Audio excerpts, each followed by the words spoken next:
Hey everyone, welcome back to my channel. My name is Amanda Rose, and if you do not know who I am a social studies teacher in Brooklyn. I teach high school, and we are in officially day 2 of quarantine, but to be honest, it feels like I've been home for months. But if you don't follow me on Instagram, I made an announcement saying that I wanted to keep uploading videos. I think that it's just gonna help with me feeling normal, but also when we're all home, like what are we doing? The things that I'm going to be talking about when it comes to education are still going to be relevant. We are still a teaching community, and the hope is that this will just be our temporary normal, right? And so I wanted to keep putting out videos for you guys, and I just wanted to just have a sense of like, okay, normal life, especially while I'm just home waiting for instruction from my school. So for this specific video, I wanted to update my get to know me. I posted this video, I checked on my channel back in 2016. That video is so old and just so dated. And so I wanted to do an updated version, but I wanted this to be my history teacher edition. That one was just very like, get to know me as a person. But this one I wanted to make it a little bit more targeted when it comes to like get to know me as a history teacher.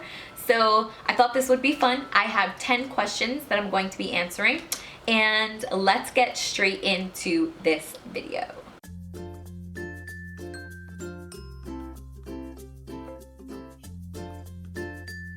First question, how old are you? Your girl turned 31 in January. It's really weird to say that, but I am 31 years old, and I started teaching when I was 23. That's when I had my own classroom, but I started substitute teaching at 22. So that's why I'm currently in my 8th year of education, because I started at 23. But technically I was in the classroom on my own substitute teaching at 22 years old. So that was kind of like questions 1 and 2 together. What did you major in college? So I've answered this question before in how I became a teacher and in my Q&A, but here we go again. So when I was in school for my undergraduate degree, for my bachelor's, I majored in history and I minored in secondary education. So with that specific program, I was able to graduate with what we call in New York an initial certification, which means that you can teach, but you are given 5 years to get your master's degree and then attain a professional certification. So I graduated with my initial certification, majoring in history, minoring in education, and also you are allowed to pick a concentration for your credentials program, and I concentrated specifically in European history. And for my graduate degree, I studied teaching literacy.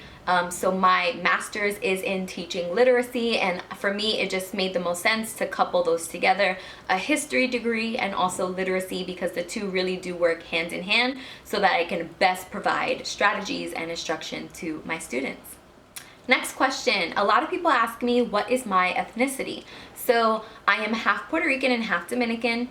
My mom is Puerto Rican, my dad is Dominican, and I was born here in the United States, so I am American, but my parents are from the Dominican Republic and also Puerto Rico. Okay, so the next question, what do you do for a living?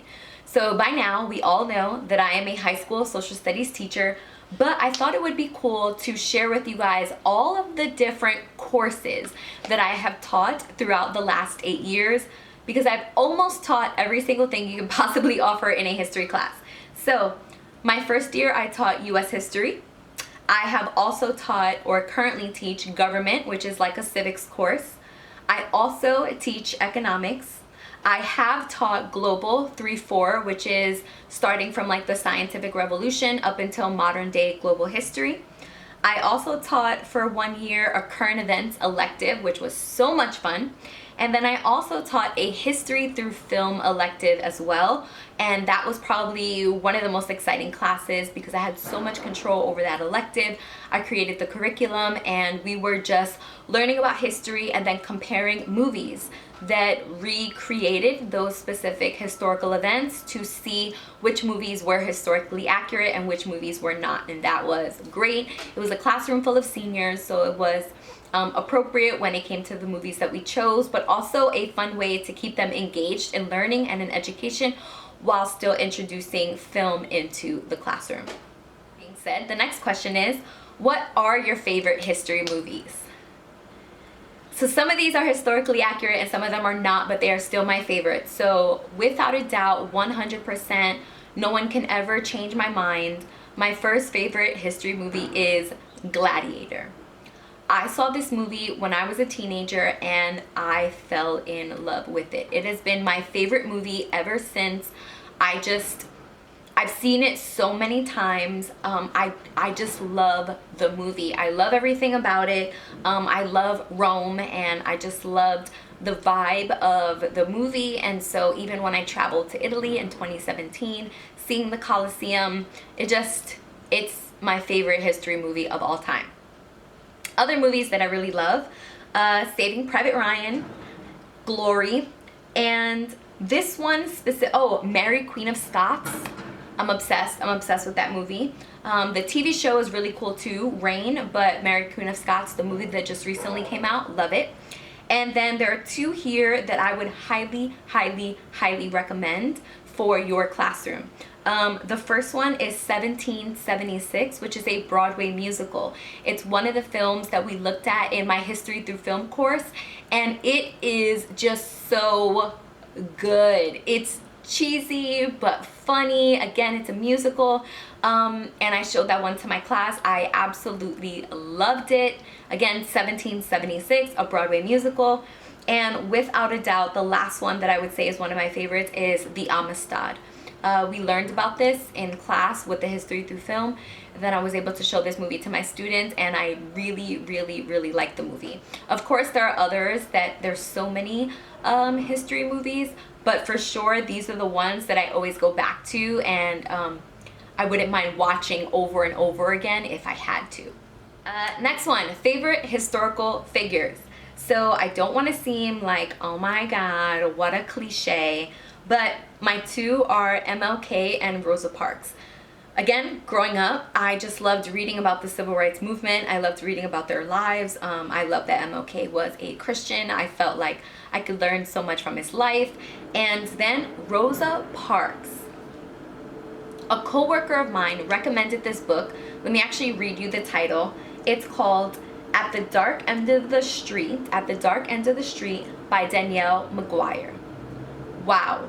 If you love history, if you love facts, this book is specifically about the civil rights movement and the role that women played during the movement, and they focus so much on the life of Rosa Parks. I just found such a newfound respect for her life, for the things that she did, for her commitment to the cause. Completely blew my mind on how she contributed to civil rights. We all knew it was bigger than just sitting on a bus, but it talks about just her growth and her childhood. I'm just like completely blown away by her life. This is a great book, At the Dark End of the Street. I would highly recommend it to read now during quarantine. Read that book. Okay, next question. What are your biggest classroom pet peeves? I have two, okay? I have two. It is what it is. This is what bothers me. For you, you may think that's just what kids do, but for me, it is a pet peeve, okay? So the first one, after you have verbally and visually explained the assignment, and I teach seniors, guys. So after you have verbally and visually explained the assignment, and it is projected on the board, and you have underlined and highlighted everything that they need to do, and you start the timer, and there's that one kid that's like, wait, what are we doing? No, you did not just ask that when I just spent the time explaining it and it's up on the board and the instructions are on your paper. Like, no, that by far is a huge pet peeve, but the kids do it all the time, but it's just still very annoying. And then the second pet peeve is when you're like in the middle of a great discussion with your students and everyone's like, you're calling on them and they're adding to the conversation, and then you have that one kid that's like, you call on them like, can I go to the bathroom? What? What do you mean, can you go to the bathroom? You are not engaged in this conversation right now. Like, it just completely breaks the flow. It breaks the vibe of the discussion. And so I've actually put in a rule in the classroom so that to try to prevent those things from happening. So for example, I always tell the students, if you have to go to the restroom, do not ask. Do not ask to go to the restroom. You need to point. So just point to the door. If I see you point to the door, I know, oh, you need to go to the bathroom. So if I see them point, I'll just look at them and be like, and I'll give them a head nod, or I'll go like that, like, yes, you can go. So the rule is, do not interrupt class, especially in the middle of a discussion, because you will break the juices of the mind. And so just like point to the door.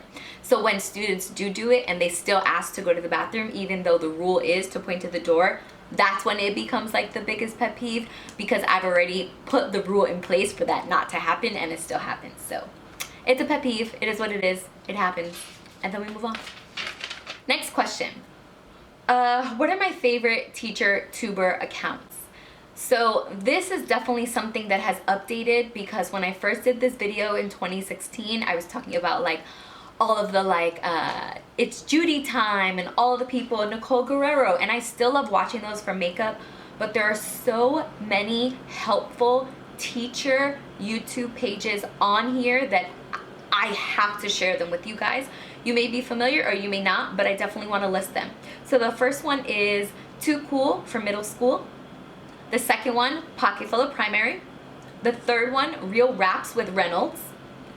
The fourth one, Early Adventures, so cute. And the fifth one, The Caffeinated Classroom. Those are like the top 5 channels that I'm constantly going back to see if they've updated. The last question is, which are your favorite history topics to teach? Now, of course, there's so many things that I love to teach, and I get so excited about a variety of topics, but these are the ones that just stick out in my mind when I think about how excited I was, when I think about how excited I was to plan to present this to the students. Like, these are my top lessons ever that I love to teach about. So the first one is King Louis and the French Revolution. So King Louis XVI, the French Revolution, Marie Antoinette, Robespierre, Napoleon, that whole timeline in French history is just so fascinating to me. Everything that happened is just so juicy, and I just love learning about that time period. I'm baffled at the behavior of the people, and so I just love reading about that time period, teaching that, finding videos, and getting actual like primary documents. It's just so awesome. There's actually a primary source where the priest who was in the cart with King Louis on the day of his execution, he writes a journal and discusses like how he was feeling and his observations of King Louis. And so I'll try to actually find that somewhere and link it in the description box, but I love reading that with the kids. It is like one of the best pieces from that time period. Another event or time period is the Civil Rights Movement in America. I love learning about this. I love teaching it. Obviously, if MLK and Rosa Parks are like the OGs for me, I just genuinely love teaching about that time in history. And also the Industrial Revolution in America, the tenement homes, that whole time period when it comes to immigration, and just all of the dirtiness and the way that they had to like work in these conditions, and then the way that they had to keep people in these homes. It's just, I think it's cool because again, it's New York City history, and so being from New York, I think it's just really cool to be able to go and visit the museum and see what life is like, and so I love learning and teaching that. And then the last topic, again, the Amistad. I did an entire lesson on this with History Through Film, and I just was so baffled by their story, by the people that were involved, at the fact that the United States was literally filing a lawsuit against these people and trying to claim them as slaves and as property when they were taken against their will. So much of it is just like, wow. And so I love their story, the United States versus the Amistad. That's the Supreme Court case. I think it happened in 1840. Do not quote me on that one, but I love the story of the Amistad. Again, I like that this happened like a little closer to home in like the Connecticut area, so that was really cool to be able to identify with the location. You can find images of the people online, well, drawings of them.